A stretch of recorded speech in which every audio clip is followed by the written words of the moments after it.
సౌలు చెప్పిన మాటని తప్పిండు. ఏమని చెప్పిండు? మొదటి సమయంలో 17వ అధ్యాయం 25వ వచనం, ఇశ్రాయేలులో ఒకడు వచ్చుచున్న ఆ మనుషుని చూచితిరే, నిజముగా ఇశ్రాయేలును తిరస్కరించుటకై వాడు బయలుదేరుచున్నాడు.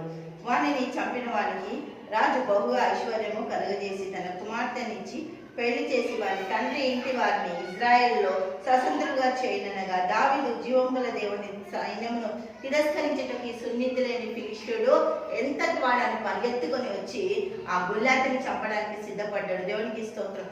అటువంటి వీరుణ్ణి, హల్లెలూయా. అంటే స్వతంత్రులు అంటే వాళ్ళకి ఎటువంటి పనులు కానీ ఎటువంటి కండిషన్స్ కానీ లేకుండా వాళ్ళు దేవుని కొరకు జీవించేటట్టు, దేవునికి స్తోత్రం. అలాగే రాజు జీవితాన్ని వాళ్ళకు అనుగ్రహించి, రాజు ఇంటితో వాళ్ళ సంబంధం కలిగి, రాజు అవసరతలు అక్కర్లో వాళ్ళు తొందరగా ముందుకెళ్ళేటట్టు వాళ్ళకి కావాల్సిన దాన్ని ముందుగా రాజుతో తెలియపరిచే అటువంటి అన్ని సఖ్యతలు కలిగించే స్వాతంత్రాన్ని దావీదు ఇంటికి ఇవ్వాలని, ఎవరైతే గొల్యాతుని చంపుతారో వారికి ఇవ్వాలని నిర్ణయించుకుంటూ ఘనమైన ఐశ్వర్యం, ఘనమైన కార్యాలు, తన కుమార్తెనిచ్చి పెళ్లి చేయాలనుకుంటు కదా, రాజరికం వస్తుంది. హల్లెలూయా. ఈ యొక్క రాజుతో కలవడం కూడా తేలిక, రాజరికం వస్తుంది. ఎంత గొప్ప కార్యాలన్నీ కూడా దావీదును అందరూ అడుగుతారు, ఏమని? మేరాబుని చేసుకుంటున్నావు కదా, మేరాబుని చేసుకుంటున్నావు కదా అని. ఆయనలో ఉంటే, ఆయనతో ఉంటే, క్రీస్తులో ఉంటే, క్రీస్తు ద్వారా, క్రీస్తులో మనం ఫలించాలి, అభివృద్ధి పరచాలి, ఇతరులకు సాక్షిగా. నువ్వు క్రీస్తుతో సంబంధం కలిగి ఉంటేనే అభివృద్ధి తేటగా కనిపిస్తుంది. దేవుడికి మహిమ కలుగును గాక. హల్లెలూయా. అందరూ అడుగుతున్నారు, మేరాబు జీవితం మీతో కలిసిపోయింది కదా, ఫలించే మేరాబు దావీదు దగ్గరికి రావాలి, ఆమె పేరుకు తగినట్లుగా ఫలించాలి. కానీ దావీదుతో అంటుకట్టబడలేదు.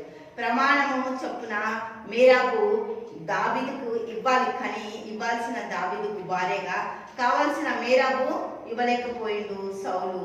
దావీదు కొరకు నిర్ణయింపబడిన భార్య, దావీదు కొరకు ప్రమాణం చేయబడిన భార్య, దావీదుకు ఐక్యపరచబడిన భార్య, దేవునికి మహిమ కలుగును గాక. హల్లెలూయా. దావీదుకు సహాయము, సహకారిగా ఉండాల్సిన భార్య మేరాబు, దావీదు యేసుక్రీస్తు యొక్క ఛాయగా కనిపిస్తుండు. దావీదులో యేసుక్రీస్తు కనిపిస్తున్నాడు.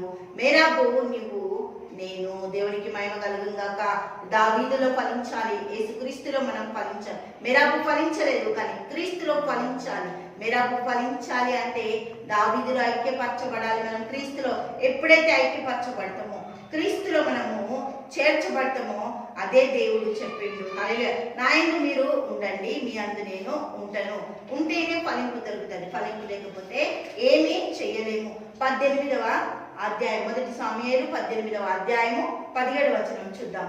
సౌలు నా చేయి వారి మీద పడకుండదు, ఫిలిష్తీయులు చేయి వారి మీద పడునుగా అనుకొని, దావీదు నా పెద్ద కుమార్తె అయిన మేరాబు నీకు ఇద్దును, నీవు నా పట్ల యుద్ధశాలిపై ఉండి యెహోవా యుద్ధములను జరిగింపవలను, దేవుని పని మీద ఉంచుతా నేను అనుకుని దావీదుని మోసం చేసిండు సౌలు కదా. దేవునికి స్తోత్రం. అభివృద్ధి పరచకుండా తన బిడ్డ జీవితమే చాలా భయంకరమైన కూబిలోనికి దిగిపోయింది. దేవునికి మహిమ కలుగు. అసూయ, ద్వేషము, కోపము ఏవి కూడా ఇతరులకు చెందవవి. మనలో ఉంటే మనల్ని నాశనం చేస్తాయి. మనలో ఉన్నప్పుడు మనలో మన జీవితాలని కట్టకుండా అడ్డుపడతాయి, ఆటంకపడతాయి. దేవునిలో ఫలించాలి మనం. తండ్రి యేసానికి స్తోత్రం. గొప్పది అద్భుత ఆశ్చర్యకారాలు చేస్తుంది తండ్రి. నీ బిడ్డలు దీవించి ఆశించు, కృప చూపించు, గొప్ప ధన్యత దయచేయి, మహిమతో నింపండి. అన్ని రంగాల్లో నీ బిడ్డలను ఆశీర్వదించు, దీవించి సహాయత దయచేయి. నీ కృపాని కనికరం దయచేసామన్న స్తోత్రాలు చెల్లిస్తూ యేసు నామములో ప్రార్థిస్తున్నాము తండ్రి. ఆమేన్.